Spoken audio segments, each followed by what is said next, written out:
ਵਾਹਿਗੁਰੂ ਜੀ ਕਾ ਖਾਲਸਾ ਵਾਹਿਗੁਰੂ ਜੀ ਕੀ ਫਤਿਹ। ਭਗਉਤੀ ਭਗਵੰਤ ਭਗਤੀ ਕਾ ਰੰਗ ਸਗਲ ਤਿਆਗੈ ਦੁਸ਼ਟ ਕਾ ਸੰਗ। ਇੱਥੇ ਸਤਿਗੁਰੂ ਜੀ ਵਿਖਿਆਨ ਕਰਦੇ ਹਨ ਕਿ ਭਗਉਤੀ ਭਗਵੰਤ ਦੀ ਭਗਤੀ ਦਾ ਰੰਗ ਹੁੰਦੀ ਹੈ, ਭਾਵ ਸੱਚ ਦਾ ਰੰਗ ਹੁੰਦੀ ਹੈ, ਭਾਵ ਵਿਵੇਕ ਬੁੱਧੀ ਹੁੰਦੀ ਹੈ। ਜਿਹੜੀ ਭਗਵੰਤ ਦੀ ਭਗਤੀ ਦਾ ਵਿਖਿਆਨ ਕਰਨ ਵਾਲੀ ਬੁੱਧੀ ਹੈ, ਵਿਵੇਕ ਬੁੱਧ ਜਾਂ ਗੁਰਮਤਿ, ਉਸ ਨੂੰ ਭਗਉਤੀ ਕਹਿੰਦੇ ਹਨ। ਕਿਉਂਕਿ ਜਿਹੜੀ ਧੁਰਕੀ ਬਾਣੀ ਹੈ ਉਹ ਤਾਂ ਕੰਨਾਂ ਨਾਲ ਸੁਣਨ ਤੋਂ ਪਰੇ ਦੀ ਗੱਲ ਹੈ, ਪਰ ਭਗਤ ਨੂੰ ਜਦੋਂ ਗਿਆਨ ਹੁੰਦਾ ਹੈ ਫਿਰ ਉਸ ਦੀ ਜਦੋਂ ਵਿਆਖਿਆ ਕਰਦਾ ਹੈ, ਉਸ ਦੀ ਵਿਆਖਿਆ ਵਿੱਚੋਂ ਜਿਹੜਾ ਸੱਚ ਦਾ ਰੰਗ, ਨਿਰਾਕਾਰ ਦੀ ਜਿਹੜੀ ਸਮਝ ਹੁੰਦੀ ਆ, ਨਜ਼ਰ ਆਉਂਦੀ ਆ, ਉਹਨੂੰ ਭਗਉਤੀ ਕਿਹਾ ਹੈ। ਗੁਰਬਾਣੀ ਦਾ ਵਚਨ ਹੈ, ਸੋ ਭਗਉਤੀ ਜੋ ਭਗਵੰਤੈ ਜਾਣੈ ਗੁਰ ਪ੍ਰਸਾਦੀ ਆਪ ਪਛਾਣੇ। ਭਾਵ ਭਗਉਤੀ ਉਸ ਨੂੰ ਕਹਿੰਦੇ ਹਨ ਜੋ ਭਗਵੰਤ ਨੂੰ ਜਾਣਦਾ ਹੈ। ਭਗਵੰਤ ਕੌਣ ਹੈਗਾ? ਹੁਣ ਜਿਹੜਾ ਭਗਵੰਤ ਹੈਗਾ, ਜਿਹੜਾ ਆਪਣਾ ਮੂਲ ਹੈਗਾ, ਜਿਹਨੂੰ ਚਿੱਤ ਵੀ ਕਹਿੰਦੇ ਹਨ, ਜਦੋਂ ਉਹਦਾ ਮਨ ਉਹਦੇ ਵਿੱਚ ਕਾਬੂ ਵਿੱਚ ਆ ਜਾਂਦਾ ਹੈ ਤਾਂ ਉਹ ਭਾਗਿਆਵਾਨ ਹੋ ਜਾਂਦਾ ਹੈ। ਭਾਗਿਆਵਾਨ ਨੂੰ ਭਗਵੰਤ ਕਹਿੰਦੇ ਹਨ। ਸੋ ਭਗਉਤੀ ਜੋ ਭਗਵੰਤੈ ਜਾਣੈ ਗੁਰ ਪ੍ਰਸਾਦੀ ਆਪ ਪਛਾਣੈ। ਕਿ ਭਗਉਤੀ ਉਸ ਨੂੰ ਕਹਿੰਦੇ ਆ ਜੋ ਭਗਵੰਤ ਨੂੰ ਜਾਣਦਾ ਹੈ ਅਤੇ ਗਿਆਨ ਦੀ ਕਿਰਪਾ ਨਾਲ ਆਪਣੇ ਆਪ ਨੂੰ ਪਛਾਣ ਲੈਂਦਾ ਹੈ ਕਿ ਮੈਂ ਸਰੀਰ ਨਹੀਂ ਹਾਂ, ਮੈਂ ਆਤਮਾ ਹਾਂ। ਗੁਰਬਾਣੀ ਦਾ ਵਚਨ ਹੈ, ਸਾਤੇ ਸਤਿ ਬਾਚਾ ਜਾਣ ਆਤਮ ਰਾਮ ਲਿਹੁ ਪ੍ਰਵਾਨ। ਉਹਦੇ ਵਿੱਚ 33 ਗੌੜੀ ਵਿੱਚ ਆਉਂਦਾ ਹੈ ਵਚਨ ਕਿ 7ਵੇਂ ਨੰਬਰ 'ਤੇ ਜਾਣ ਲਓ ਕਿ ਜਿਹੜਾ ਆਤਮਾ ਹੈਗਾ ਉਹ ਹੀ ਰਾਮ ਹੈਗਾ। ਇਹਨੂੰ ਹੀ ਰਾਮ ਕਿਹਾ ਗਿਆ ਹੈ ਗੁਰਬਾਣੀ ਵਿੱਚ, ਭਾਵ ਆਪਣਾ ਜਿਹੜਾ ਮੂਲ ਹੈ ਉਹ ਹੀ ਰਾਮ ਹੈਗਾ। ਜਿਵੇਂ ਇੱਕ ਹੋਰ ਵਚਨ ਵੀ ਆਉਂਦਾ ਹੈ, ਸਭੇ ਘਟ ਰਾਮ ਬੋਲੇ ਰਾਮ ਬਿਨਾ ਕੋ ਬੋਲੇ ਰੇ। ਕਿ ਹਰੇਕ ਦੇ ਘਟ ਵਿੱਚ ਬੋਲਣ ਵਾਲਾ ਰਾਮ ਹੈ, ਅਤੇ ਜੇ ਰਾਮ ਨਹੀਂ ਬੋਲਦਾ ਫਿਰ ਦੱਸੋ ਕੌਣ ਬੋਲਦਾ ਹੈ? ਰਾਮ ਕਹਿ ਲਓ ਜਾਂ ਗੋਬਿੰਦ ਕਹਿ ਲਓ ਜਾਂ ਹਰਜੂ ਕਹਿ ਲਓ, ਇਹ ਡਿਫਰੈਂਟ ਇਹਨਾਂ ਦੇ ਨਾਮ ਆਏ ਹੈ, ਪਰ ਇਹ ਆਏ ਸਾਰੇ ਚਿੱਤ ਵਾਸਤੇ ਹਨ, ਮੂਲ ਵਾਸਤੇ ਹਨ। ਭਗਉਤੀ ਨੂੰ ਚੰਡੀ ਵੀ ਕਿਹਾ ਗਿਆ ਹੈ ਅਤੇ ਭਗਉਤੀ ਨੂੰ ਹੋਰ ਵੀ ਕਈ ਨਾਵਾਂ ਨਾਲ, ਵਿਵੇਕ ਬੁੱਧ, ਗੁਰਮਤਿ, ਇਸ ਤਰ੍ਹਾਂ। ਜੇ ਹੁਣ ਜਦੋਂ ਪੰਚਮ ਪਾਤਸ਼ਾਹ ਨੇ ਇਹਦੇ ਵਿੱਚ ਭਗਉਤੀ ਸੁਖਮਨੀ ਸਾਹਿਬ ਵਿੱਚ ਆਇਆ ਹੈ, ਜਦੋਂ ਦਸਮ ਗ੍ਰੰਥ ਵਿੱਚ ਦਸਮ ਪਾਤਸ਼ਾਹ ਚੰਡੀ ਦੀ ਵਾਰ ਲਿਖੀ ਹੈ ਤਾਂ ਲੋਕ ਕਹਿਣ ਲੱਗ ਗਏ ਕਿ ਦਸਮ ਪਾਤਸ਼ਾਹ ਇਹ ਦੇਵੀ ਦੀ ਪੂਜਾ ਕਰਦੇ ਹਨ, ਦੇਵੀ ਦੀ ਉਸਤਤ ਕੀਤੀ ਗਈ ਹੈ। ਹੁਣ ਜਿੰਨਾ ਚਿਰ ਆਪਾਂ ਗੁਰਬਾਣੀ ਦੀ ਸਮਝ ਨਹੀਂ, ਗੁਰੂ ਗ੍ਰੰਥ ਸਾਹਿਬ ਨੂੰ ਪਹਿਲਾਂ ਤਾਂ ਪੂਰਾ, ਜਿਹਨੂੰ ਚੰਗੀ ਤਰ੍ਹਾਂ ਧਿਆਨ ਨਾਲ ਗੁਰਬਾਣੀ ਨੂੰ ਸਮਝਿਆ ਹੈ, ਉਹਨੂੰ ਪਤਾ ਲੱਗਦਾ ਕਿ ਦਸਮ ਗ੍ਰੰਥ ਵਿੱਚ ਜਿਹੜੀ ਦੇਵੀ ਆ ਕੌਣ ਹੈ। ਉਹ ਕੋਈ ਬਾਹਰੀ ਸੰਸਾਰੀ ਦੇਵੀ ਦੀ ਗੱਲ ਨਹੀਂ। ਜੇ ਹੁਣ ਦੂਸਰੇ ਧਰਮਾਂ ਵਾਲਿਆਂ ਨੇ ਉਹਦੀ ਫੋਟੋ ਬਣਾ ਦਿੱਤੀ ਜਾਂ ਉਹਨੂੰ ਇਸਤਰੀ ਰੂਪ ਦੇ ਦਿੱਤਾ ਤਾਂ ਇਸ ਦਾ ਇਹ ਮਤਲਬ ਨਹੀਂ ਹੈ ਕਿ ਜਿਹੜੀ ਸਾਡੀ ਵੀ ਵਿਵੇਕ ਬੁੱਧ ਹੈ ਜਾਂ ਗੁਰਮਤਿ ਹੈ ਜਾਂ ਭਗਉਤੀ ਹੈ ਉਹ ਦੇਵੀ ਮਾਤਾ ਹੈ। ਹੁਣ ਜੇ ਸਾਡੀ ਬੁੱਧੀ ਥੋੜ੍ਹੀ ਹੈ ਤਾਂ ਇਹਦੇ ਵਿੱਚ ਕਿਸੇ ਦਾ ਕੋਈ ਕਸੂਰ ਨਹੀਂ ਹੈਗਾ। ਅਸੀਂ ਗੁਰਬਾਣੀ ਨੂੰ ਸਮਝਿਆ ਨਹੀਂ ਹੈਗਾ। ਜੇ ਗੁਰਬਾਣੀ ਨੂੰ ਸਮਝਿਆ ਹੁੰਦਾ ਤਾਂ ਸਾਨੂੰ ਇਹ ਵੀ ਪਤਾ ਹੁੰਦਾ ਕਿ ਜਿਹੜੀ ਦਸਮ ਪਾਤਸ਼ਾਹ ਗੱਲ ਕਰ ਰਹੇ ਆ ਚੰਡੀ ਦੀ, ਚੰਡੀ ਹੀ ਵਿਵੇਕ ਬੁੱਧ ਹੈ, ਚੰਡੀ ਨੂੰ ਹੀ ਗੁਰਮਤਿ ਕਿਹਾ ਗਿਆ ਹੈ, ਚੰਡੀ ਨੂੰ ਹੀ ਭਗਉਤੀ ਕਿਹਾ ਗਿਆ ਹੈ।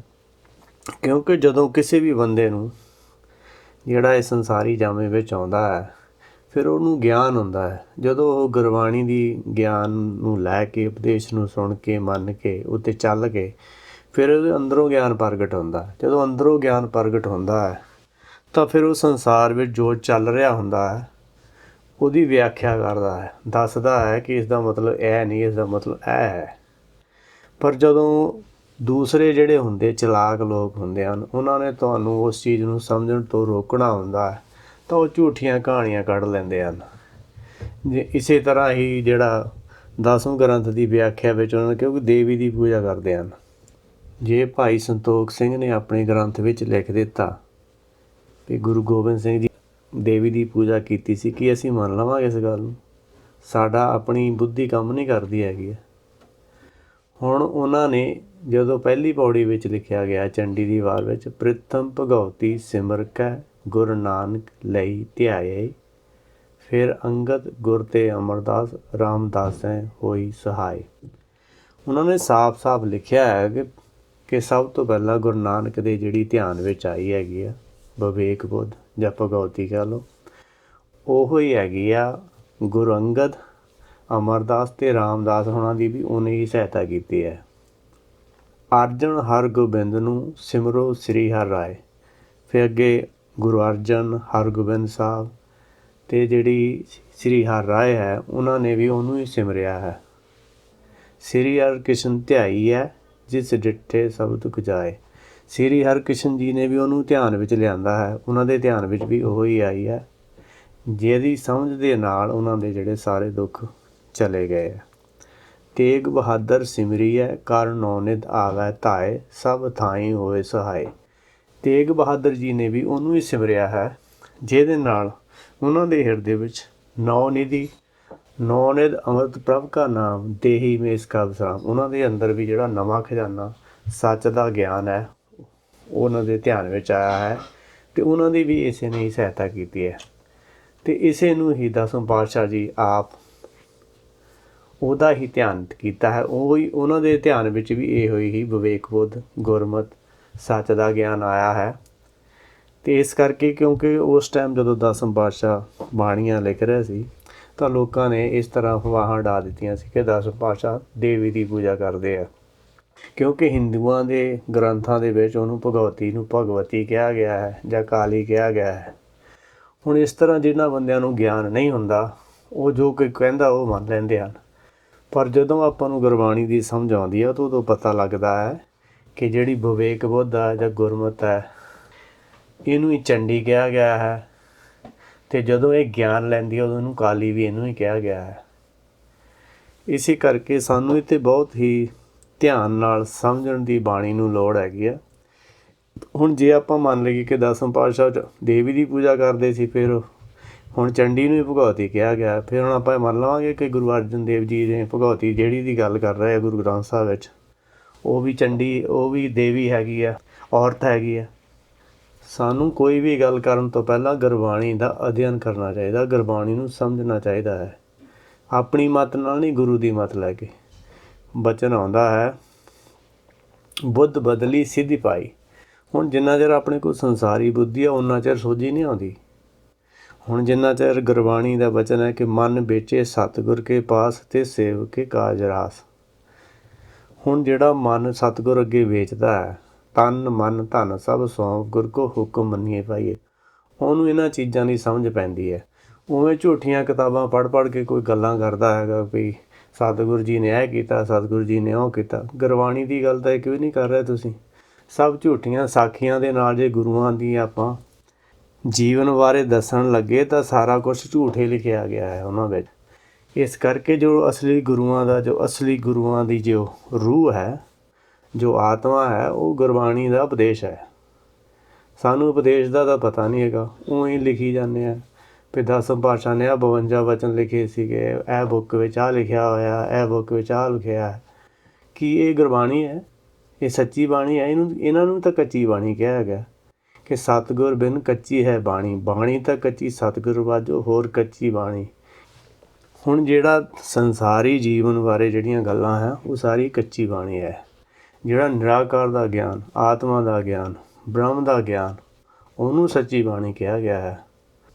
ਸਾਨੂੰ ਜਿਹੜਾ ਖਜ਼ਾਨਾ ਦੇ ਕੇ ਗਏ ਹੈਗਾ, ਜਿਵੇਂ ਕਿ ਗੁਰਬਾਣੀ ਦਾ ਬਚਨ ਹੈ ਲੰਗਰ ਗੁਰ ਸ਼ਬਦ ਹੈ ਖਾਵੋ ਖਰਚੋ ਰਲ ਮਿਲ ਭਾਈ, ਆਵੈ ਟੋਟ ਨਾ ਵੱਧ ਹੋ ਜਾਈ।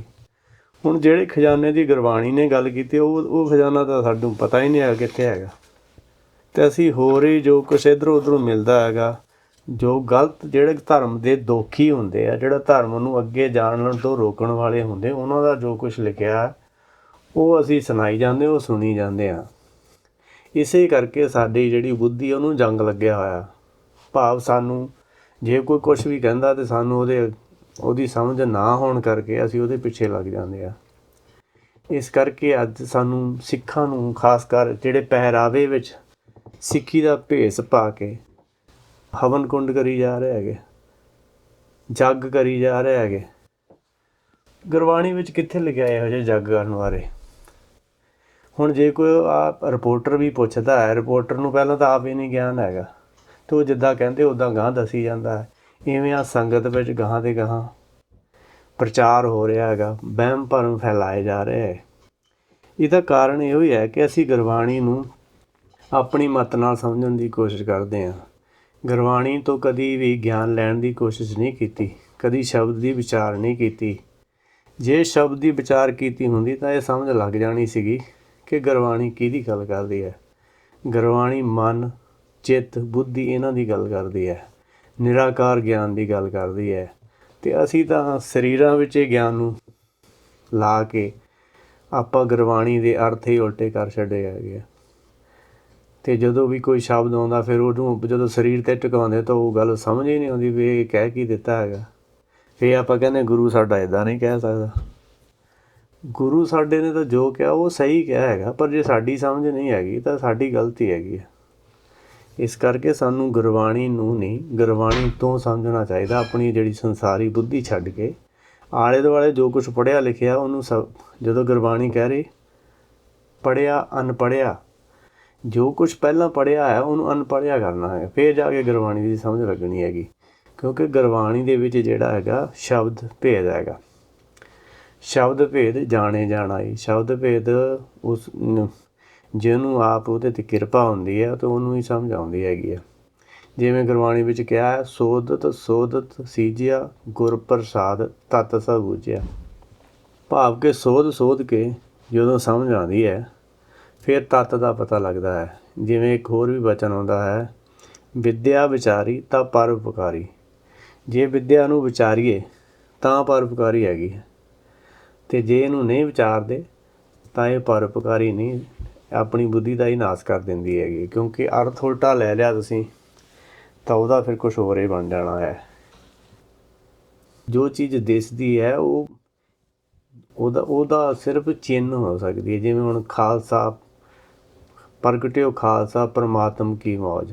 ਖਾਲਸਾ ਜਿਹੜਾ ਹੈਗਾ ਉਹ ਪਰਮੇਸ਼ਰ ਦੀ ਫੌਜ ਹੈਗੀ ਆ। ਖਾਲਸਾ ਸ਼ਬਦ ਜਿਹੜਾ ਹੈਗਾ, ਹੁਣ ਜਣੇ ਖਣੇ ਨੇ ਜਿਹੜੇ ਕੱਪੜੇ ਪਾ ਲਏ ਉਹਨੇ ਆਪਣੇ ਨਾਲ ਖਾਲਸਾ ਲਾ ਲਿਆ ਹੈਗਾ। ਹੁਣ ਜਦ ਕਿ ਗੁਰਬਾਣੀ ਤਾਂ ਕਹਿ ਰਹੀ ਹੈ, ਕਹੋ ਕਬੀਰ ਜਨ ਭਏ ਖਾਲਸੇ ਪ੍ਰੇਮ ਭਗਤੀ ਜਿਨ ਜਾਣੀ। ਕਿ ਖਾਲਸਾ ਉਹ ਹੈ ਜਿਹਨੇ ਪ੍ਰੇਮਾ ਭਗਤੀ ਨੂੰ ਜਾਣਿਆ ਹੈਗਾ। ਪ੍ਰੇਮਾ ਭਗਤੀ ਤਾਂ ਕਿਸੇ ਨੇ ਜਾਣਿਆ ਨਹੀਂ ਹੈਗਾ, ਪਰ ਉਵੇਂ ਨਾਲ ਖਾਲਸਾ ਲਾ ਲਿਆ। ਇਸ ਤਰ੍ਹਾਂ ਕਰਨ ਦੇ ਨਾਲ ਕੀ ਹੋਇਆ ਕਿ ਪਹਿਰਾਵਾ ਹੀ ਅਸੀਂ ਧਰਮ ਸਮਝ ਲਿਆ ਹੈਗਾ, ਅਤੇ ਉਹਦੇ ਕਰਕੇ ਅੱਜ ਕੱਲ੍ਹ ਜਿਹੜੇ ਸਿੱਖੀ ਪਹਿਰਾਵੇ ਵਿੱਚ ਖਾਸ ਕਰ ਲੋਕ ਹੈਗੇ ਆ ਉਹ ਹਿੰਦੂ ਧਰਮ ਦੀ ਗੱਲ ਕਰ ਰਹੇ ਹੈਗੇ ਆ। ਉਹਦੇ ਨਾਲ ਕੀ ਹੋ ਰਿਹਾ ਕਿ ਦੂਸਰੇ ਦੇਖਣ ਵਾਲਿਆਂ ਨੂੰ ਇਹ ਲੱਗ ਰਿਹਾ ਕਿ ਸਿੱਖਾਂ ਤੋਂ ਗਿਆਨ ਹੀ ਨਹੀਂ ਹੈਗਾ। ਹੁਣ ਜੇ ਗੁਰਬਾਣੀ ਪੜ੍ਹੀ ਹੁੰਦੀ, ਗੁਰਬਾਣੀ ਦੀ ਗੱਲ ਕਰਦੇ, ਫਿਰ ਪਤਾ ਲੱਗਣਾ ਸੀ ਕਿ ਜਿਹੜੀ ਉਹਨਾਂ ਦੀ ਭਗਵਤੀ ਹੈਗੀ ਹੈ ਉਹ ਗੁਰਬਾਣੀ ਹੈ ਭਗਵਤੀ। ਪਰ ਜੇ ਆਪਾਂ ਗੁਰਬਾਣੀ ਨੂੰ ਤਾਂ ਸਮਝਿਆ ਹੀ ਨਹੀਂ ਹੈਗਾ, ਬਾਹਰੀ ਪਹਿਰਾਵਾ ਹੀ ਹੈਗਾ, ਤਾਂ ਉਹਦੇ ਨਾਲ ਜਿਹੜਾ ਸਾਡਾ ਮੈਸੇਜ ਜਾ ਰਿਹਾ ਹੈ ਉਹ ਬਹੁਤ ਹੀ ਚੰਗਾ ਨਹੀਂ ਜਾ ਰਿਹਾ ਹੈਗਾ। ਕੋਈ ਆਪਣੇ ਪਹਿਰਾਵੇ ਸਿੱਖੀ ਭੇਸ ਵਿੱਚ ਕੋਈ ਜੱਗ ਕਰ ਰਿਹਾ, ਕੋਈ ਹਵਨ ਕਰ ਰਿਹਾ, ਕੋਈ ਕੁਛ ਕਰ ਰਿਹਾ, ਕੋਈ ਕੁਛ ਕਰ ਰਿਹਾ ਹੈਗਾ। ਫਿਰ ਉਹ ਜਿਹੜੇ ਸਨਾਤਨ ਮੱਤ ਨੂੰ ਮੰਨਣ ਵਾਲੇ ਉਹਨਾਂ ਦੇ ਪੈਰਾਂ ਨੂੰ ਹੱਥ ਲਾ ਰਹੇ ਹੈਗੇ। ਦੱਸੋ, ਗੁਰੂ ਸਾਹਿਬ ਨੇ ਜਿਹੜਾ ਖਾਲਸਾ ਪੈਦਾ ਕੀਤਾ ਸੀਗਾ ਉਹ ਇਹੋ ਜਿਹਾ ਸੀ ਖਾਲਸਾ ਜਿਹੋ ਜਿਹੇ ਇਹ ਬਣੇ ਫਿਰਦੇ ਨੇ। ਇਸ ਕਰਕੇ ਸਾਨੂੰ ਸੋਚਣ ਅਤੇ ਵਿਚਾਰਨ ਦੀ ਲੋੜ ਹੈ। ਜੇ ਅਸੀਂ ਗੁਰਬਾਣੀ ਨੂੰ ਸਮਝਾਂਗੇ ਫਿਰ ਅਸੀਂ ਦੂਸਰਿਆਂ ਨੂੰ ਦੱਸ ਸਕਦੇ ਕਿ ਸਾਡੀ ਜਿਹੜੀ ਦੇਵੀ ਹੈ ਉਹ ਕੋਈ ਔਰਤ ਨਹੀਂ ਹੈਗੀ। ਹੁਣ ਸਭ ਤੋਂ ਵੱਧ ਜਿਹੜਾ 10ਵੇਂ ਗ੍ਰੰਥ ਵਿੱਚ ਖੰਡਨ ਕੀਤਾ ਗਿਆ ਮੂਰਤੀ ਪੂਜਾ ਦਾ, ਜੋ ਵੀ ਹੋਰ ਹੈਗਾ ਉਹ ਸਾਰਾ ਕੁਛ ਉਹਦੇ ਵਿੱਚ ਹੈ, ਪੱਤ ਹੈ, ਉਹਦੇ ਵਿੱਚ ਕਿਹਾ ਗਿਆ ਹੈ ਸਾਰਾ। ਹੁਣ ਉਹ ਚੀਜ਼ ਨੂੰ ਤੁਸੀਂ ਨਾ ਸਮਝੋ, ਇਸ ਕਰਕੇ ਇਹਨਾਂ ਨੇ ਅਫਵਾਹਾਂ ਉਡਾ ਦਿੱਤੀਆਂ ਕਿ ਉਹਨਾਂ ਨੇ ਦੇਵੀ ਦੀ ਪੂਜਾ ਕੀਤੀ ਹੈਗੀ। ਪਰ ਜੇ ਉਹ ਦੇਵੀ ਦੀ ਪੂਜਾ ਕੀਤੀ ਹੁੰਦੀ ਤਾਂ ਫਿਰ ਅਕਾਲ ਉਸਤਤ ਵਿੱਚ ਇਹ ਨਹੀਂ ਕਹਿੰਦੇ ਜੋ ਉਹਨਾਂ ਨੇ ਕਿਹਾ ਹੈ। ਹੁਣ ਆਪਾਂ ਗੁਰਬਾਣੀ ਨੂੰ ਤਾਂ ਚਲੋ ਥੋੜ੍ਹਾ ਬਹੁਤਾ ਪੜ੍ਹਿਆ ਹੈ, ਪਰ 10ਵੇਂ ਗ੍ਰੰਥ ਤਾਂ ਬਹੁਤਿਆਂ ਨੇ ਪੜ੍ਹਿਆ ਵੀ ਨਹੀਂ ਹੈਗਾ। ਸੁਣੀਆਂ ਸੁਣਾਈਆਂ ਵਿੱਚ 10ਵੇਂ ਗ੍ਰੰਥ ਦੇ ਖਿਲਾਫ ਬੋਲਣ ਲੱਗ ਗਏ ਹੈਗੇ ਆ। ਪਰ ਉਹਨਾਂ ਨੂੰ ਇੱਕ ਵਾਰੀ ਚੰਗੀ ਤਰ੍ਹਾਂ ਪੜ੍ਹਨ ਦੀ ਲੋੜ ਹੈ। ਪੜ੍ਹਨ ਤੋਂ ਬਾਅਦ ਫਿਰ ਗੱਲ ਕੀਤੀ ਜਾ ਸਕਦੀ। ਹੁਣ ਇੱਕ ਵਾਰੀ ਪੜ੍ਹਨ ਦੇ ਨਾਲ ਕੋਈ ਕਹੇ ਕਿ ਮੈਨੂੰ ਸਮਝ ਆ ਗਈ, ਇਹ ਪੋਸੀਬਲ ਨਹੀਂ ਹੈਗਾ, ਸਮਝ ਨਹੀਂ ਆ ਸਕਦੀ। ਇਸ ਕਰਕੇ ਸਾਨੂੰ ਗੁਰਬਾਣੀ ਨੂੰ ਪਹਿਲਾਂ ਤਾਂ ਗੁਰੂ ਗ੍ਰੰਥ ਸਾਹਿਬ ਨੂੰ ਸਮਝਣ ਦੀ ਲੋੜ ਹੈਗੀ ਆ, ਫਿਰ ਉਹ ਵੀ ਆਪਣੀ ਮੱਤ ਛੱਡ ਕੇ ਗੁਰੂ ਮੰਨ ਕੇ ਜੇ ਉਸ ਦੀ ਸਮਝ ਹੈਗੀ ਉਹਦਾ ਪਹਿਲਾਂ ਵਿਖਿਆਨ ਕਰੇ, ਉਹਦੀ ਵਿਆਖਿਆ ਕਰੇ, ਪਹਿਲਾਂ ਦੱਸੇ ਵੀ ਗੁਰੂ ਗ੍ਰੰਥ ਸਾਹਿਬ ਵਿੱਚ ਕੀ ਕਿਹਾ ਗਿਆ ਹੈ। ਹੁਣ ਇਸ ਪੰਕਤੀ ਵਿੱਚ ਵਿਖਿਆਨ ਕੀਤਾ ਗਿਆ ਹੈ ਕਿ ਜਿਹੜੇ ਭਗਤ ਹੈਗੇ ਆ, ਜਿਹੜੀ ਉਹਨਾਂ ਦੀ ਅਕਲ ਉਹਨੂੰ ਭਗਉਤੀ ਕਿਹਾ ਗਿਆ ਹੈ, ਅਤੇ ਆਪਣੇ ਮੂਲ ਦਾ ਗਿਆਨ ਉਹਨਾਂ ਨੂੰ ਕਿਵੇਂ ਹੋਇਆ, ਉਹ ਸਾਰਾ ਵਿਖਿਆਨ ਜਿਹੜਾ ਉਹਨਾਂ ਦੀ ਭਗਤੀ ਦਾ ਰੰਗ ਹੈ, ਭਾਵ ਸੱਚ ਦਾ ਗਿਆਨ ਹੈ, ਨਿਰਾਕਾਰ ਦਾ ਗਿਆਨ ਹੈ। ਜਿਵੇਂ ਕਿ ਬਚਨ ਆਉਂਦਾ ਹੈ, ਖੋਜਤ ਖੋਜਤ ਅੰਮ੍ਰਿਤ ਪੀਆ, ਖਿਮਾ ਗਹੀ ਮਨ ਸਤਿਗੁਰ ਦੀਆ।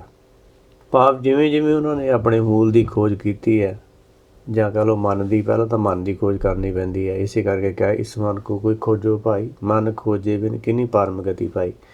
ਜਦੋਂ ਆਪਾਂ ਮਨ ਦੀ ਖੋਜ ਕਰਦੇ ਹਾਂ ਅਤੇ ਉਹਦੇ ਵਿੱਚ ਜਿਹੜਾ ਉਹਨਾਂ ਨੂੰ ਗਿਆਨ ਮਿਲਿਆ ਉਹਨੂੰ ਅੰਮ੍ਰਿਤ ਕਿਹਾ ਗਿਆ ਹੈ। ਖੋਜਤ ਖੋਜਤ ਅੰਮ੍ਰਿਤ ਪੀਆ, ਇਹਨੂੰ ਹੀ ਅੰਮ੍ਰਿਤ ਪੀਣਾ ਕਿਹਾ ਗਿਆ ਹੈ। ਖਿਮਾ ਗਹੀ ਮਨ ਸਤਿਗੁਰ ਦੀਆ, ਖਰਾ ਖਰਾ ਆਖੇ ਸਭ ਕੋਏ, ਖਰਾ ਰਤਨ ਜੁਗ ਚਾਰੇ ਹੋਏ। ਹੁਣ ਇਸ ਤਰ੍ਹਾਂ ਮਨ ਜਿਹੜਾ ਸਤਿਗੁਰ ਨੂੰ ਦੇਣ ਤੋਂ ਬਾਅਦ ਕੀ ਹੋਇਆ ਕਿ ਉਹਨਾਂ ਦਾ ਜਿਹੜਾ ਮੂਲ ਹੈ, ਫਿਰ ਜਦੋਂ ਉਹਨਾਂ ਨੂੰ ਸੱਚ ਦਾ ਗਿਆਨ ਹੋਇਆ ਫਿਰ ਖਰੇ ਰਤਨ ਬਣ ਗਏ। ਪਹਿਲਾਂ ਤਾਂ ਵਿੱਚ ਕਮੀ ਸੀ, ਜਦੋਂ ਕਮੀ ਦੂਰ ਹੋ ਗਈ ਕਹਿੰਦੇ ਖਰਾ ਖਰਾ ਆਖੇ ਸਭ ਕੋਈ, ਖਰਾ ਰਤਨ ਜੁਗ ਚਾਰੇ ਹੋਏ। ਫਿਰ ਉਹ ਇੱਥੇ ਅਤੇ ਉੱਥੇ ਚਾਰਾਂ ਦੇ ਯੁੱਗਾਂ ਦੇ ਵਿੱਚ ਫਿਰ ਖਰਾ ਬਣ ਜਾਂਦਾ ਹੈ, ਜਦੋਂ ਕਿਸੇ ਨੂੰ ਸੱਚ ਦਾ ਗਿਆਨ ਹੋ ਜਾਂਦਾ ਹੈ, ਆਪਣੇ ਆਪੇ ਦਾ ਗਿਆਨ ਹੋ ਜਾਂਦਾ ਹੈ। ਇਸ ਤਰ੍ਹਾਂ ਉਹ ਖਰੇ ਰਤਨ ਬਣ ਜਾਂਦੇ ਹਨ। ਗੁਰਬਾਣੀ ਦਾ ਵਾਕ ਹੈ, ਰਤਨ ਜਵੇਹਰ ਨਾਮ ਸਤ ਸੰਤੋਖ ਗਿਆਨ। ਭਾਵ ਜਿਹੜਾ ਸਤ ਸੰਤੋਖ ਵਾਲਾ ਗਿਆਨ, ਸੱਚੇ ਸੰਤੋਖ ਵਾਲਾ ਜਿਹੜਾ ਗਿਆਨ ਹੁੰਦਾ ਹੈਗਾ, ਉਹ ਰਤਨ ਅਤੇ ਜਵੇਹਰ ਅਤੇ ਨਾਮ ਉਹਦੇ ਨਾਲ ਉਹਨਾਂ ਨੂੰ ਇਹਦਾ ਨਾਲ ਤਸ਼ਬੀਹ ਦਿੱਤੀ ਗਈ ਹੈਗੀ ਆ। ਅਤੇ ਸੂਖ ਸਹਿਜ ਦਇਆ ਕਾ ਪੋਤਾ, ਹਰੀ ਭਗਤਾਂ ਹਵਾਲੇ ਹੋਤਾ। ਇਹ ਜਿਹੜੀ ਜਾਗਰਤ ਅਵਸਥਾ ਹੈਗੀ ਹੈ, ਦਇਆ ਵਿੱਚੋਂ ਪੈਦਾ ਹੁੰਦੀ ਹੈ, ਦਇਆ ਦਾ ਪੋਚਾ ਹੁੰਦੀ ਹੈ। ਜਿਹੜੀ ਜਦੋਂ ਕਿਸੇ ਦੀ ਜਾਗਰਤ ਅਵਸਥਾ ਹੁੰਦੀ ਹੈ ਤਾਂ ਉਹ ਦੂਸਰਿਆਂ ਨੂੰ ਗਿਆਨ ਦਿੰਦਾ, ਇਸ ਤਰ੍ਹਾਂ ਉਹਨਾਂ ਨੂੰ ਵੀ ਭਗਤੀ ਦਾ ਰੰਗ ਲਾਉਂਦਾ ਹੈ। ਅਤੇ ਹਰੀ ਭਗਤੀ ਹਵਾਲੇ ਹੋਤਾ, ਇਹ ਜਿਹੜੀ ਹਰੀ ਦੀ ਭਗਤੀ ਹੈਗੀ ਜਿਹੜੇ ਕਰਦੇ ਹਨ, ਉਹਨਾਂ ਨੂੰ ਇਸ ਚੀਜ਼ ਦੀ ਸਮਝ ਪੈਂਦੀ ਹੈ। ਅਤੇ ਇਹ ਜਿਹੜਾ ਰਤਨ ਨਾ ਕਹਿ ਲਓ, ਜਵੇਹਰ ਕਹਿ ਲਓ, ਨਾਮ ਕਹਿ ਲਓ, ਜਾਂ ਸਤ ਸੰਤੋਖ ਦਾ ਗਿਆਨ ਕਹਿ ਲਓ, ਇਹਨਾਂ ਦੀ ਪ੍ਰਾਪਤੀ ਜਿਹੜੇ ਹਰੀ ਦੀ ਭਗਤੀ ਕਰਦੇ ਹਨ ਉਹਨਾਂ ਨੂੰ ਹੁੰਦੀ ਹੈ। ਇਸ ਤਰ੍ਹਾਂ ਜਿਹੜਾ ਭਗਉਤੀ ਆ, ਭਗਵੰਤ ਭਗਤੀ ਕਾ ਰੰਗ, ਭਗਵੰਤ ਦੀ ਭਗਤੀ ਦਾ ਜਿਹੜਾ ਰੰਗ ਹੈਗਾ ਉਹਨੂੰ ਭਗਉਤੀ ਕਿਹਾ ਗਿਆ, ਉਹਨੂੰ ਗੁਰਬਾਣੀ ਕਿਹਾ ਗਿਆ, ਉਹਨੂੰ ਝੰਡੀ ਕਿਹਾ ਗਿਆ ਹੈ। ਇਸ ਤਰ੍ਹਾਂ ਸਾਨੂੰ ਸ਼ਬਦਾਂ ਦੇ ਭੇਦਾਂ ਨੂੰ ਜਾਣਨ ਦੀ ਲੋੜ ਹੈ। ਸ਼ਬਦ ਭੇਦ ਜਾਣੇ ਜਾਣਾਈ, ਨਾਨਕ ਹਉਮੈ ਜਾਤ ਸਮਾਈ। ਭਾਵ ਸਾਨੂੰ ਸ਼ਬਦਾਂ ਦੇ ਭੇਦਾਂ ਨੂੰ ਜਾਣਨ ਦੀ ਲੋੜ ਹੈ, ਪਰ ਉਹਨੂੰ ਹੀ ਜਣਾਉਂਦਾ ਹੈ ਜਿੱਥੇ ਉਹਦੀ ਕਿਰਪਾ ਹੁੰਦੀ ਹੈ।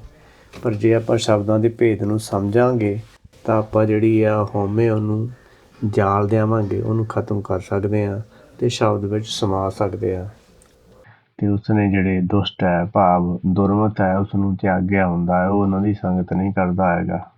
ਮਨ ਤੇ ਬਿਨਸੇ ਸਗਲਾ ਭਰਮ, ਕਰ ਪੂਜੇ ਸਗਲ ਪਾਰ ਬ੍ਰਹਮ। ਉਹਦੇ ਮਨ ਤੋਂ ਜਿਹੜਾ ਭਰਮ ਬਿਨਸਿਆ ਹੁੰਦਾ ਹੈ, ਭਾਵ ਉਸਦੇ ਮਨ ਵਿੱਚ ਭਰਮ ਨਹੀਂ ਹੁੰਦਾ ਹੈ ਕਿ ਕੋਈ ਸਰੀਰ ਵਾਲਾ ਤੁਹਾਨੂੰ ਕੁਛ ਦੇ ਸਕਦਾ ਹੈ, ਕਿਉਂਕਿ ਉਸ ਨੂੰ ਪਤਾ ਹੈ ਕਿ ਮਾਨਵ ਕੀ ਟੇਕ ਬਿਰਥੀ ਸਭ ਜਾਨ, ਦੇਵਨ ਕੋ ਏਕੇ ਭਗਵਾਨ। ਕਿ ਮਨੁੱਖ ਦੀ ਟੇਕ ਰੱਖਣੀ ਉਹ ਬਿਰਥੀ ਹੈ, ਅਤੇ ਸਿਰਫ ਦੇਵਨ ਵਾਲਾ ਜਿਹੜਾ ਇੱਕੋ ਹੀ ਇੱਕ ਭਗਵਾਨ। ਅਤੇ ਇਸ ਕਰਕੇ ਉਹ ਸਾਰਿਆਂ ਦੇ ਵਿੱਚ ਪਾਰ ਬ੍ਰਹਮ ਨੂੰ ਹੀ ਜਾਣਦਾ ਹੈ ਅਤੇ ਪਾਰ ਬ੍ਰਹਮ ਹੀ ਸਮਝਦਾ ਹੈ। ਇਸੇ ਤਰੀਕੇ ਨਾਲ ਉਹਨਾਂ ਦੇ ਵਿੱਚ ਜੋਤ ਨੂੰ ਦੇਖਦਾ ਹੈ।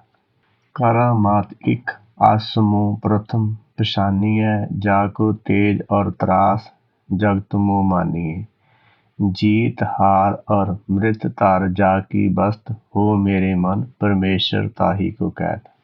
ਭਾਵ ਸੱਚ ਵਿੱਚ ਜਿਹੜੀ ਇੱਕ ਕਰਾਮਾਤ ਹੈ ਉਹਨੂੰ ਪਹਿਲਾਂ ਪਛਾਣਨ ਦੀ ਲੋੜ ਹੈ, ਉਹਨੂੰ ਸਮਝਣਾ ਚਾਹੀਦਾ ਕਿ ਸੱਚ ਵਿੱਚ ਕੀ ਕਰਾਮਾਤ ਹੈ। ਕਹਿੰਦੇ ਕਿ ਜਾਗੋ ਤੇਜ ਔਰ ਤਰਾ, ਜਿਹਦਾ ਜਿਹੜਾ ਤੇਜ ਹੈ ਔਰ ਉਹ ਡਰ ਜਿਹੜਾ ਸਾਰਾ ਹੀ ਸੰਸਾਰ ਮੰਨਦਾ ਹੈ, ਕਿਉਂਕਿ ਜਿੱਤ ਹਾਰ ਔਰ ਜਿਹੜਾ ਜੰਮਣਾ ਮਰਨਾ ਹੁਕਮ ਹੈ, ਜਿਹੜੀ ਇਹ ਧਾਰ ਹੈ ਸੱਚ ਦੀ, ਜਿਹੜੀ ਤੇ ਭਗਉਤੀ ਹੈ ਉਹਦੇ ਵਿੱਚ ਵੱਸਦੀ ਹੈ। ਅਤੇ ਇਸ ਕਰਕੇ ਮੇਰਾ ਮਨ ਜਿਹੜਾ ਪਰਮੇਸ਼ਰ ਉਹਨੂੰ ਹੀ ਕਹਿੰਦਾ ਹੈ, ਉਹਨੂੰ ਹੀ ਮੰਨਦਾ ਹੈ। ਇਸ ਕਰਕੇ ਜਿਹੜੀ ਭਗਉਤੀ ਹੈ ਉਹ ਭਗਵੰਤ ਦੀ ਅਕਲ ਨੂੰ ਕਿਹਾ ਗਿਆ ਹੈ, ਭਗਵੰਤ ਦੀ ਬੁੱਧੀ ਨੂੰ ਕਿਹਾ ਗਿਆ ਹੈ, ਜਾਂ ਗੁਰਮਤਿ ਨੂੰ ਕਿਹਾ ਗਿਆ ਹੈ, ਜਾਂ ਵਿਵੇਕ ਬੁੱਧ ਨੂੰ ਕਿਹਾ ਗਿਆ ਹੈ ਕਿ ਵਿਵੇਕ ਬੁੱਧ ਦੁਆਰਾ ਹੀ ਇਹ ਸਾਰਾ ਸੰਸਾਰ ਜੋ ਹੈ ਯੂਨੀਵਰਸ ਚੱਲਦਾ ਹੈ, ਅਤੇ ਉਹਨਾਂ ਦੇ ਹੁਕਮ ਵਿੱਚ ਹੀ ਇਹ ਜੰਮਣਾ ਮਰਨਾ ਹੁਕਮ ਹੈਗਾ, ਜਾਂ ਹੋਰ ਜਿੰਨੇ ਵੀ ਕੰਮ ਹੁੰਦੇ ਹਨ ਉਹਨਾਂ ਦੀ ਇੱਛਾ ਸ਼ਕਤੀ ਦੁਆਰਾ ਹੀ ਹੋ ਰਹੇ ਹਨ। ਇਸ ਕਰਕੇ ਸਾਨੂੰ ਹੁਕਮ ਦੇ ਅੱਗੇ ਸਿਰ ਝੁਕਾਉਣਾ ਹੀ ਠੀਕ ਬਣਦਾ ਹੈ, ਕਿਉਂਕਿ ਆਪਾਂ ਆਪਣੀ ਮਰਜ਼ੀ ਨਾਲ ਕੁਝ ਵੀ ਨਹੀਂ ਕਰ ਸਕਦੇ। ਖਿਆਲ ਕਰਦੇ ਹਨ ਜਿਵੇਂ ਕਿ ਵਚਨ ਹੈ ਕਿ ਧਾਵਤ ਰਾਖੈ ਇਕਤ ਘਰ ਆਣੈ, ਜੀਵਤ ਮਾਰੈ ਹਰ ਨਾਮ ਬਖਾਣੇ। ਜਿਹੜਾ ਭਗਉਤੀ ਹੈਗਾ ਉਹਦਾ ਜਿਹੜਾ ਮਨ ਹੈਗਾ ਉਹ ਬਾਹਰ ਨਹੀਂ ਭੱਜਿਆ ਫਿਰਦਾ, ਸੰਸਾਰੀ ਕੰਮਾਂ ਵਿੱਚ ਨਹੀਂ ਭੱਜਿਆ ਫਿਰਦਾ, ਜਾਂ ਕਹਿ ਲਓ ਕਿ ਸੰਸਾਰੀ ਜਿਹੜਾ ਹੈਗਾ ਜਿਹੜੀ ਮਾਇਆ ਦੀਆਂ ਚੀਜ਼ਾਂ ਉਹ ਤੋਂ ਪਰੇ ਹੈਗਾ, ਅਤੇ ਉਹਨੇ ਆਪਣਾ ਜਿਹੜਾ ਮਨ ਆਪਣੇ ਸੱਚ ਘਰ ਵਿੱਚ ਸੱਚ ਬਿਰਤੀ ਵਿੱਚ ਰਹਿੰਦਾ ਹੈ, ਕਿਉਂਕਿ ਉਸਨੇ ਜਿਉਂਦੇ ਜੀ ਹੀ ਆਪਣੀ ਇੱਛਾ ਨੂੰ ਮਾਰਿਆ ਹੁੰਦਾ ਹੈ, ਅਤੇ ਸਿਰਫ ਜਿਹੜਾ ਹੁਕਮ ਦਾ ਵਿਖਿਆਨ ਕਰਨਾ, ਹੁਕਮ ਦੀ ਜਾਣਕਾਰੀ ਦੇਣਾ, ਇਹੋ ਹੀ ਉਹਦਾ ਇੱਕ ਕੰਮ ਰਹਿ ਜਾਂਦਾ ਹੈ। ਐਸਾ ਭਗਉਤੀ ਉੱਤਮ ਹੋਏ, ਨਾਨਕ ਸੱਚ ਸਮਾਏ ਸੋਏ। ਹੁਣ ਜਿਹੜਾ ਇਹੋ ਜਿਹਾ ਭਗਉਤੀ ਹੁੰਦਾ, ਇਹੋ ਜਿਹੀ ਵਿਵੇਕ ਬੁੱਧ ਵਾਲਾ ਹੁੰਦਾ ਹੈ, ਇਹੋ ਜਿਹੀ ਗੁਰਮਤਿ ਵਾਲਾ ਹੁੰਦਾ ਹੈ, ਅਤੇ ਉਹਦੀ ਜਿਹੜੀ ਮੱਤ ਹੁੰਦੀ ਹੈ ਉਹ ਉੱਤਮ ਹੁੰਦੀ ਹੈ, ਕਿਉਂਕਿ ਉਹ ਸਿਰਫ ਸੱਚ ਦੀ ਹੀ ਗੱਲ ਕਰਦਾ ਹੈ। ਇਸ ਕਰਕੇ ਨਾਨਕ ਜੀ ਕਹਿੰਦੇ ਹਨ ਕਿ ਉਹ ਹੀ ਸੱਚ ਵਿੱਚ ਸਮਾ ਸਕਦਾ ਹੈ ਜਿਹਨੂੰ ਸੱਚ ਦਾ ਗਿਆਨ ਹੋਵੇ, ਜਿਹੜਾ ਹੁਕਮ ਵਿੱਚ ਚੱਲੇ, ਭਾਣੇ ਵਿੱਚ ਚੱਲੇ। ਜਿਵੇਂ ਕਿ ਗੁਰਬਾਣੀ ਦਾ ਇੱਕ ਹੋਰ ਗੁਰਵਾਕ ਹੈ, ਸਤਿਗੁਰ ਭਗਤ ਪੁਰਖ ਹੈ ਸੋਏ, ਜੋ ਗੁਰ ਕੇ ਭਾਣੇ ਵਿੱਚ ਆਵੇ। ਜਿਹੜਾ ਹੁਕਮ ਦੇ ਵਿੱਚ ਚੱਲਦਾ ਹੈਗਾ ਉਹੀ ਅਸਲੀ ਸਤਿਗੁਰ ਹੈ, ਪੁਰਖ ਹੈ, ਭਗਤ ਹੈ।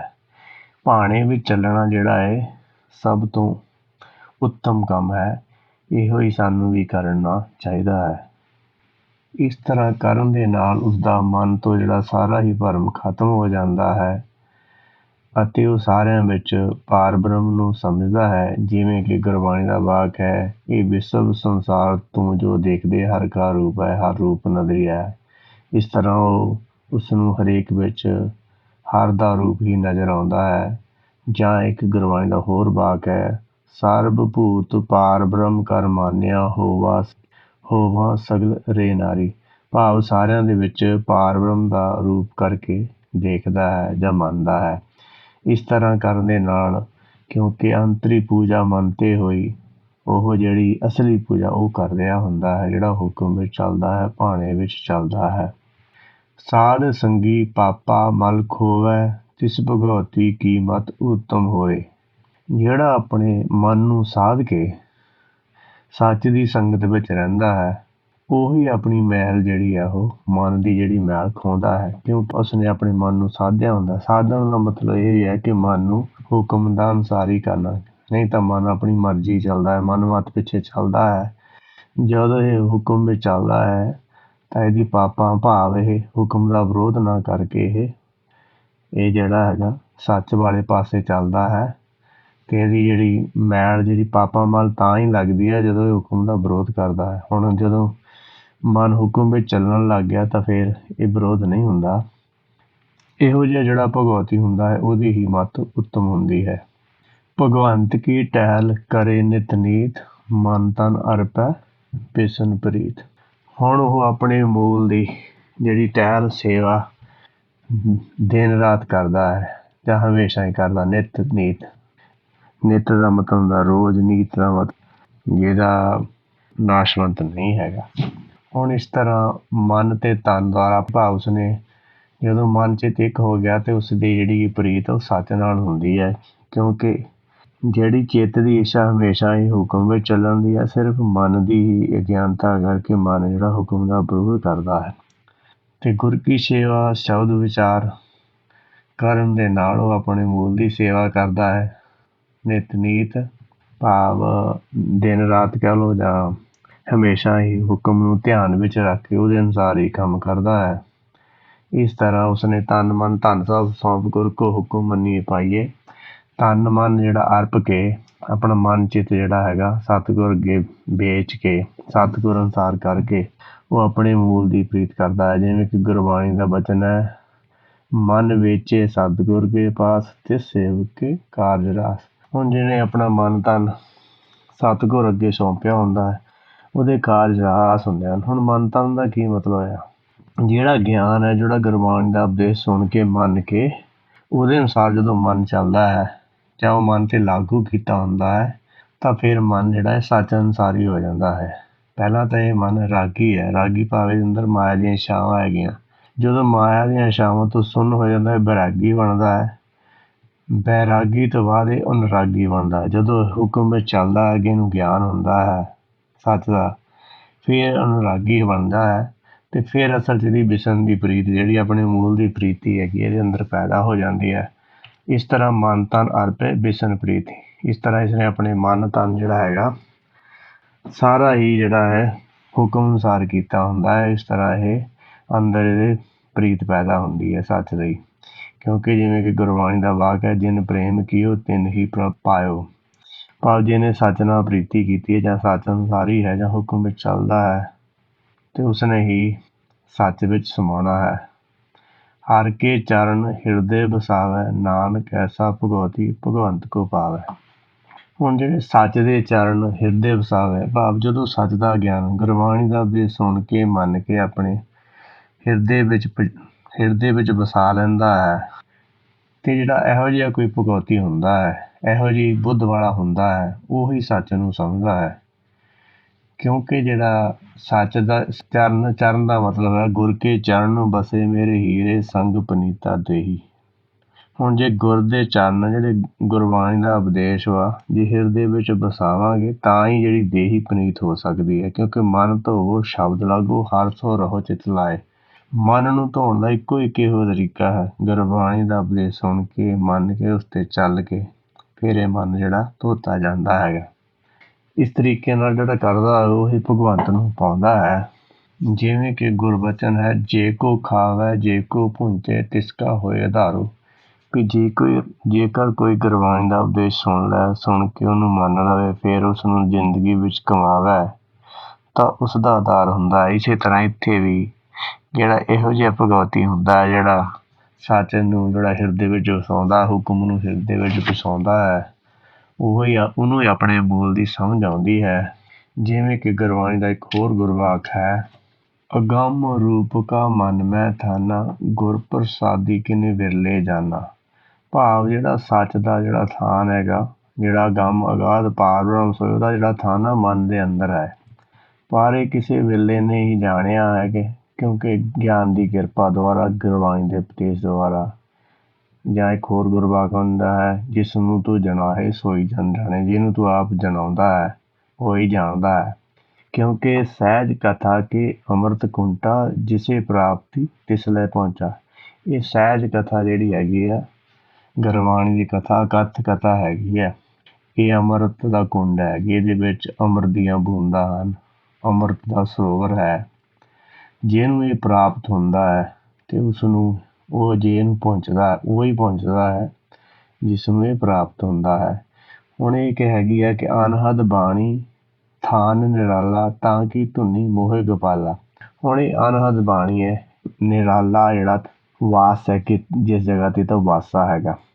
ਹੁਣ ਜਿਹਨੂੰ ਇਸ ਚੀਜ਼ ਦੀ ਸਮਝ ਆਉਂਦੀ ਹੈ ਉਹ ਇਸ ਜਿਹੜੀ ਸਹਿਜ ਕਥਾ ਦੇ ਅੰਮ੍ਰਿਤ ਦੇ ਨਾਲ ਜਿਹੜਾ ਆਪਣੇ ਮਨ ਨੂੰ ਮੋਹਦਾ ਹੈ। ਭਾਵ ਕਿਉਂਕਿ ਮਨ ਨੂੰ ਇਹ ਚੰਗਾ ਲੱਗਦੀ ਹੈ ਸੱਚ ਦੀ ਕਥਾ, ਜੇ ਇਹਨੂੰ ਸਮਝ ਆ ਜਾਵੇ ਤਾਂ ਉਸ ਧੁਨੀ ਦੇ ਨਾਲ ਇਹਦਾ ਜਿਹੜਾ ਅੰਦਰਲਾ ਮੂਲ ਹੈ ਗੋਪਾਲਾ ਉਹ ਮੋਹਿਆ ਰਹਿੰਦਾ ਹੈਗਾ, ਤਾਂ ਇਹ ਖੇੜੇ ਵਿੱਚ ਰਹਿੰਦਾ, ਆਨੰਦ ਵਿੱਚ ਰਹਿੰਦਾ ਹੈਗਾ।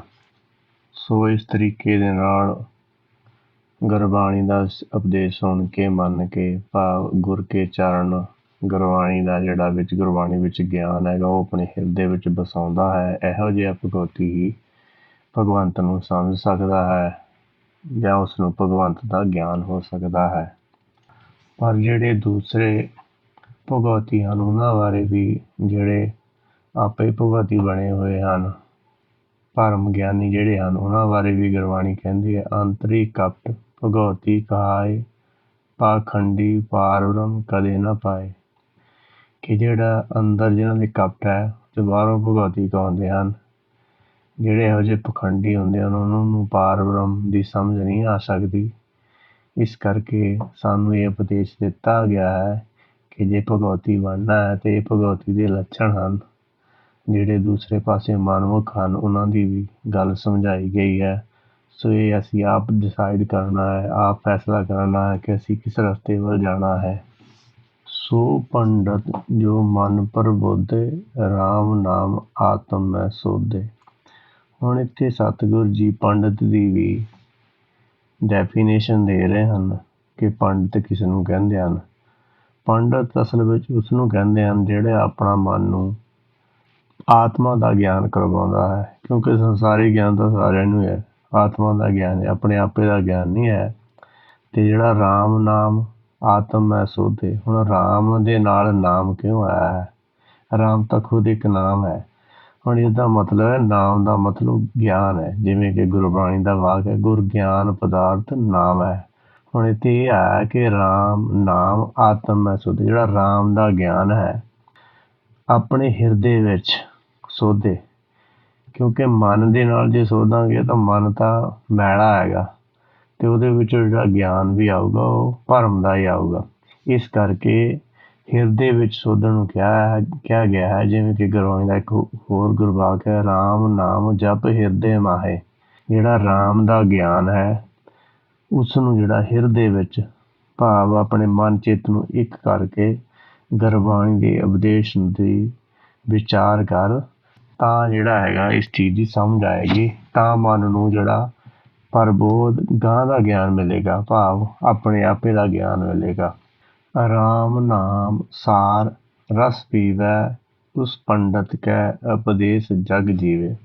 ਹੁਣ ਪੰਡਤ ਇਹੋ ਜਿਹਾ ਹੋਣਾ ਚਾਹੀਦਾ ਹੈਗਾ ਜਿਹੜਾ ਰਾਮ ਦੇ ਨਾਲ ਨਾਮ ਆਇਆ ਹੈਗਾ। ਹੁਣ ਰਾਮ ਦੇ ਨਾਲ, ਰਾਮ ਤਾਂ ਇੱਕ ਨਾਮ ਹੈਗਾ, ਖੁਦ ਇੱਕ ਨਾਮ ਹੈਗਾ।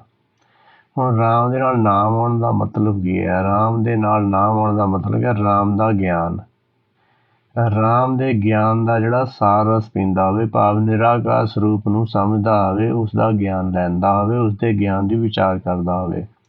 ਜਿਹੜਾ ਇਹੋ ਜਿਹਾ ਪੰਡਤ ਹੈ ਉਹਦੇ ਉਪਦੇਸ਼ ਨਾਲ ਜੱਗ ਵਿੱਚ ਜਿਹੜਾ ਕੋਈ ਵੀ ਆ ਜਿਗਿਆਸੂ ਗਿਆਨ ਲੈ ਕੇ ਜੀਵਦਾ ਹੋ ਸਕਦਾ, ਭਾਵ ਅਗਿਆਨਤਾ ਨੂੰ ਛੱਡ ਕੇ ਸੱਚ ਨੂੰ ਸਮਝ ਸਕਦਾ ਹੈ। ਹਰ ਕੀ ਕਥਾ ਹਿਰਦੈ ਬਸਾਵੈ, ਸੋ ਪੰਡਤ ਫਿਰ ਜੋਨੀ ਨਾ ਆਵੈ। ਹੁਣ ਜਿਹੜਾ ਹਰ ਕੀ ਕਥਾ ਹਿਰਦੇ ਵਿੱਚ ਵਸਾਉਂਦਾ ਹੋਵੇ, ਹਰ ਕੀ ਕਥਾ ਦਾ ਮਤਲਬ ਸੱਚ ਦਾ ਗਿਆਨ, ਭਾਵ ਹੁਕਮ ਵਿੱਚ ਚੱਲਦਾ ਹੋਵੇ, ਜਿਹੜਾ ਇਹੋ ਜਿਹਾ ਪੰਡਤ ਹੁੰਦਾ ਹੈ ਉਹ ਮੁੜ ਕੇ ਦੁਬਾਰਾ ਫਿਰ ਜੋਨੀ ਵਿੱਚ ਨਹੀਂ ਆਉਂਦਾ ਹੈਗਾ। ਵੇਦ ਪ੍ਰਾਨ ਸਿਮਰਤੀ ਬੂਝੇ ਮੂਲ, ਸੂਖਮ ਮੈਂ ਜਾਣੇ ਸਥੂਲ। ਹੁਣ ਜਿਹੜਾ ਵੇਦ ਹੈਗਾ ਉਹਨੂੰ ਪ੍ਰਾਨ ਤੇ ਸਿਮਰਤੀ ਦਾ ਮੂਲ ਸਮਝਦਾ ਹੋਵੇ, ਕਿਉਂਕਿ ਜਿੰਨੇ ਵੀ ਬਾਕੀ ਜਿਹੜੇ ਗਿਆਨ ਹੈਗੇ ਆ ਉਹ ਵੇਦ ਉਹਨਾਂ ਦਾ ਮੂਲ ਹੈ, ਉਹ ਤੋਂ ਬਾਅਦ ਹੀ ਪ੍ਰਾਨ ਸਿਮਰਤੀ ਇਹ ਬਣੇ ਹਨ। ਤੇ ਸੂਖਮ ਮੈਂ ਜਾਣੇ ਸਥੂਲ, ਕਿਉਂਕਿ ਜਿਹੜਾ ਸੂਖਮ ਹੈ, ਜਿਹੜੀ ਆਤਮਾ ਹੈ, ਉਹਦੇ ਹੀ ਕੰਟਰੋਲ ਵਿੱਚ ਜਿਹੜਾ ਸਥੂਲ ਸਰੀਰ ਹੈਗਾ ਉਹਨੂੰ ਇਸ ਚੀਜ਼ ਦੀ ਸਮਝ ਹੋਵੇ। ਚੌ ਵਰਨਾ ਕੋ ਦੇ ਉਪਦੇਸ਼, ਨਾਨਕ ਉਸ ਪੰਡਤ ਕੋ ਸਦਾ ਦੇਸ। ਜਿਹੜਾ ਚੌ ਵਰਨਾ ਕੋ ਦੇ, ਭਾਵ ਚਾਰੇ ਵਰਨਾਂ ਨੂੰ ਬਰਾਬਰ ਸਮਝਦਾ ਹੋਵੇ, ਕਿਉਂਕਿ ਗੁਰਬਾਣੀ ਦਾ ਵਰਣ ਨੂੰ ਮੰਨਦੀ ਨਹੀਂ ਹੈਗੀ। ਹੁਣ ਇੱਥੇ ਵੀ ਇਹੋ ਹੀ ਮਤਲਬ ਹੈ, ਕਿਉਂਕਿ ਜਿਹੜਾ ਇਹੋ ਜਿਹਾ ਜਿਹੜਾ ਜੇ ਪੰਡਤ ਵਰਨਾਂ ਨੂੰ ਮੰਨਦਾ ਉਹ ਪੰਡਤ ਸੰਸਾਰੀ ਪੰਡਤ ਹੈ, ਨਾ ਕਿ ਗੁਰਬਾਣੀ ਦਾ ਪੰਡਤ। ਗੁਰਬਾਣੀ ਦਾ ਪੰਡਤ ਜਿਹੜਾ ਉਹ ਚੌ ਵਰਨਾਂ ਨੂੰ ਬਰਾਬਰ ਸਮਝਦਾ ਹੈ ਤੇ ਉਹ ਕਿਸੇ ਨੂੰ ਉੱਚਾ ਨੀਵਾਂ ਨਹੀਂ ਸਮਝਦਾ, ਤੇ ਇਸ ਕਰਕੇ ਉਹ ਸਾਰਿਆਂ ਨੂੰ ਉਪਦੇਸ਼ ਜੇ ਉਹਨੇ ਆਪਣਾ ਮਨ ਪ੍ਰਬੁੱਧਿਆ ਤਾਂ ਦੇ ਸਕਦਾ ਹੈ।